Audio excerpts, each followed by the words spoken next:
Well, peaceful resolution of the war in the Middle East looks almost an impossibility. We might all be grappling with how to balance what is a right outcome with what might be an impossible circumstance, and where we might think there is some possibility of peaceful resolution. Well, it's not even an even contest, is it? Israel aspiring to play by the rules of a just war, but Hamas on the other side obeying a different set of rules inspired by Sharia law bent on the eradication of Israel. Reason may not be a part of any sort of negotiation. So a conversation today looking for biblical wisdom that we might apply to both sides of the Middle East war. Andrew McColl is Family Voice Australia State Director for the state of Queensland. He's back with us. Hey, Andrew, welcome back to 2020. Good morning, Neil, and good morning to our listeners this morning. And we are in the deep end here. This is not an easy conversation to get into because we are looking for some sort of ways that you might look for levels of peaceful resolution or ultimate resolution. Where do we start with this sort of thing, Andrew?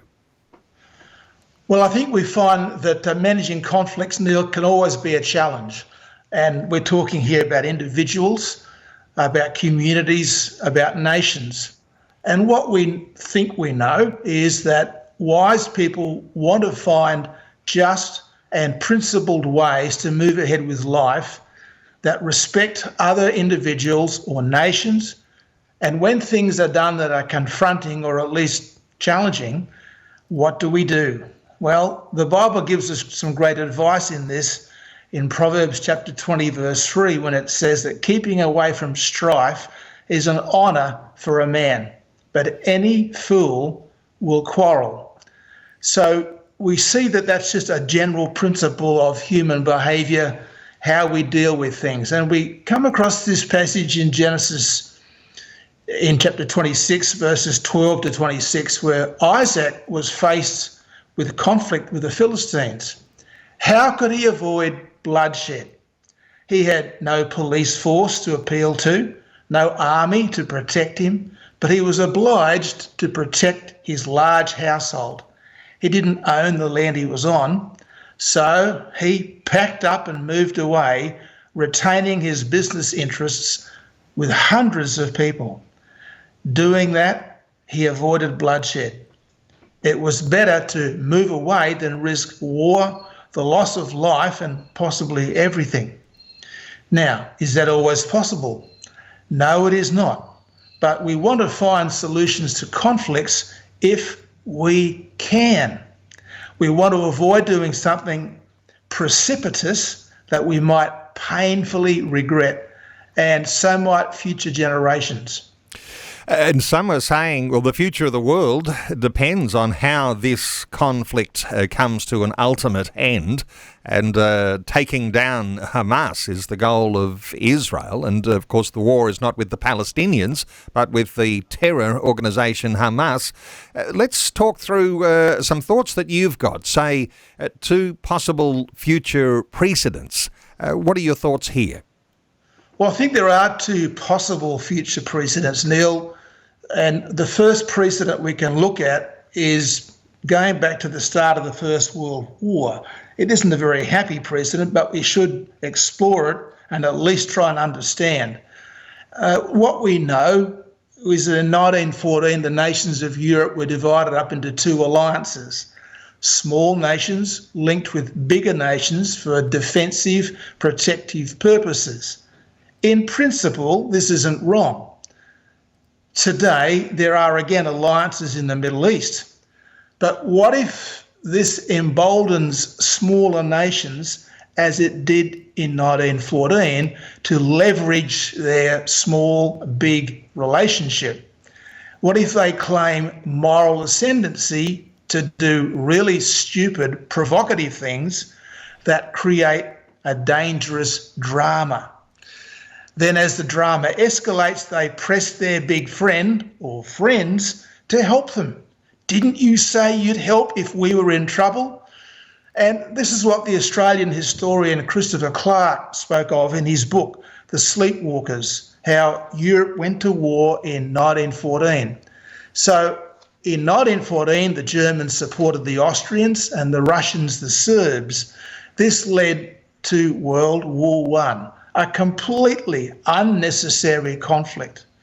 And what's the lesson from that? Well, bigger allies with lots of firepower need to be careful what their smaller allies are doing.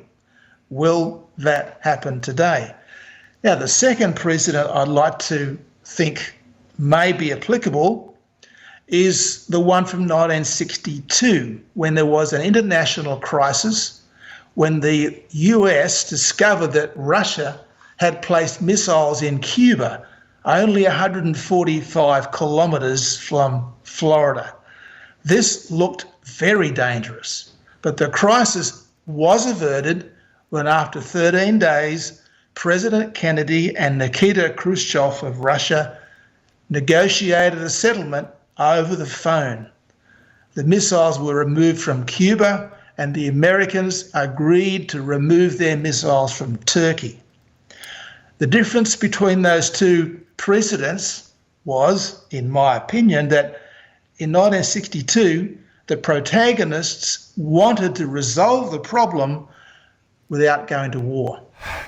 And here we are looking at the Middle East now, and very doubtful, I might say, that Hamas and Israel are going to pick up the phone to try and resolve the problem. I don't think that's going to happen. In fact, you've got the Israeli Prime Minister who says this is a time for war, and invoking even that Old Testament idea of seasons, and this is a season for war. But what's in your thoughts here, Andrew, so far as what's happened in the Middle East so far, as we, think about how godly precedents and godly wisdom could be applied? Well, what we do know about the Middle East, Neil, is that there is a lot of anger and resentment going back over numbers of generations. Even worse, there is little desire for negotiations. Recently, there's been lots of vengeance-motivated bloodshed. Tit for tat, we call it. Tit for tat killings, and civilians are considered expendable on both sides. Does the Bible speak of this? Yes. God specifically forbids the taking of vengeance. He said, "Never take your own revenge, beloved, but leave room for the wrath of God, for it is written, 'Vengeance is mine, I will repay,' says the Lord." Now, in the 1959 film Ben-Hur, a great movie, and many of us would have seen that at some point, there is a discussion between Balthazar and Judah Ben-Hur about this business of seeking revenge. Judah says, "I must deal with Masala in my own way." And Belshazzar says, "And your way is to kill him." "I see this terrible thing in your eyes, Judah Ben-Hur, but no matter what this man has done to you, you have no right to take his life. He will be punished inevitably." What we know as a consequence is that conflicts in life are inevitable, but forgiveness for wrongs done to us is optional. This Middle Eastern conflict has a great capacity to escalate without a major change of attitude amongst the protagonists. Forgiveness is a desperately needed commodity, but how can one negotiate with people they can't even forgive? Now, I came across just this morning, Neil, a couple of quotes from two previous Israeli leaders who were honest enough to acknowledge what had taken place in their nation, Golda Meir and General Moshe Dayan. Dayan wrote in May 1956, after some Israeli people had been murdered, "Let us not condemn the murderers. What do we know of their fierce hatred for us? For 8 years, they've been living in the refugee camps of Gaza, while right before their eyes, we have been turning the land and the villages in which they and their forefathers lived into our land. Now, the legacy of this over generations is painfully evident today, with international and long-lasting implications. Having the capacity to say of those who have wronged us, "I forgive you," is not only the mark of a mature person, it removes my capacity to hold onto bitterness and ongoing resentment and hostility to that person. Then perhaps we can deal with the differences. Because unforgiveness is like an acid in the heart that no person should ever live or die with. But if the goal is vengeance, anything's possible, even genocide. In fact, it becomes likely. Of course, on the Israel side, they would say it's not vengeance or it's not retaliation, but it is a move to liberate the people of Israel from the aggressor Hamas and to liberate the Palestinian people from the oversight, the dictatorship of Hamas. Hey, what are your thoughts, Andrew, around, the progress as we might be seeing it unfolding on our news services right now, seeing the images, hearing the stories and recognising there's propaganda that is trying to win the hearts and minds of people. What are your thoughts on the progress? What's it look like to you? Well, I think it's fair to say that what we're seeing is that there's national anger and resentment over injustice. And that's all already led to military action that only strengthens the determination to take vengeance and right the wrongs, so-called right the wrongs. This leads to an unwillingness to consider the cost of conflict, a refusal to negotiate on both sides, and a sense of inevitability about where this will head. Then, and we're thinking about 1914, the bigger, militarily powerful allies are called in for help. And then finally, a massive Middle East war erupts, which has the potential to go nuclear. Well, you've got Iran, who is the backer of Hamas. You might say that's the big brother. You've got Israel, and you might say the United States there with, warships sitting there in the Mediterranean Sea. You might say that both sides have their big brother allies at hand, and you're suggesting here that, this ought not to be out of our thinking, the possibility of this erupting into another world war, the potential to go nuclear. All of those things can't be out of your thinking, can they? Well, we can't afford to discard that, Neil, because we've got these powerful feelings of anger and resentment spilling over. We've also got Turkey, not very far away either, who would be, and both Turkey and Iran have well-equipped and powerful armies not far away, and they would be quite prepared to jump in here. We've also got Hezbollah as well, so starting the process. So it's not looking good, humanly speaking, and that's pretty scary. And this is, in my opinion, is one of the worst possibilities we've had for another massive conflict since the Second World War, and it's not going away. I said, it has all the potential to escalate. Let's come back to biblical foundations for resolving conflict. How do we look at these sorts of things? And sometimes we think there are some things that might apply just to an individual, but then to really bring them into a bigger picture about how they might affect a nation. How do you come back to a biblical understanding of what might need to happen, even though it looks maybe potentially impossible for resolution at this time? But what do you see as one of those biblical principles that really needs to be injected into a circumstance like this for any sort of good outcome to happen?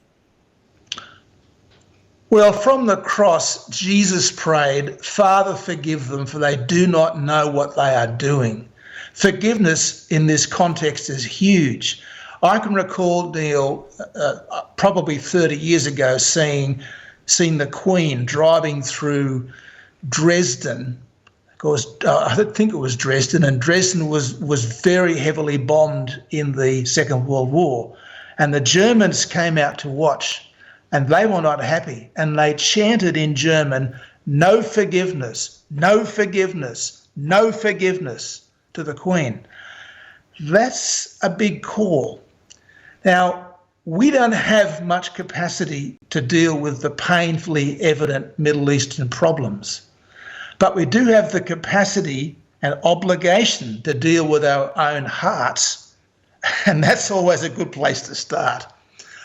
Along with that, we can pray for a just, successful and peaceful Middle Eastern outcome, and that would indeed be a miracle. And as you say, forgiveness, and even quoting those words of Jesus, and it might be a reminder to all of us, those words of Jesus are the words of a Jewish Jesus, and not just something disconnected as a Christian Jesus. Of course, Jesus is a Jew, and so when he says, "Father, forgive them, for they know not what they do," he's talking about the sins of all humanity, and those things might comfortably be applied also into the circumstance in the Middle East, and even as asymmetric as it might be, and even as Hamas and the supporters of Hamas might not appreciate at all the thought of the Judeo-Christian forgiveness, that might be the impediment for any sort of quick outcome here. But Andrew McColl, always appreciate your insights, and no doubt there's fuel in the conversation today for much more conversation around how you might look at resolution from a Christian foundation. So I want to thank you for your insights today, and I want to link listeners with Family Voice Australia. The Family Voice website is familyvoice.org.au. familyvoice.org.au. Andrew McColl is Family Voice Australia State Director for the state of Queensland. Andrew, thanks so much for your update once again today on 2020. Thank you, Neil. Always a pleasure.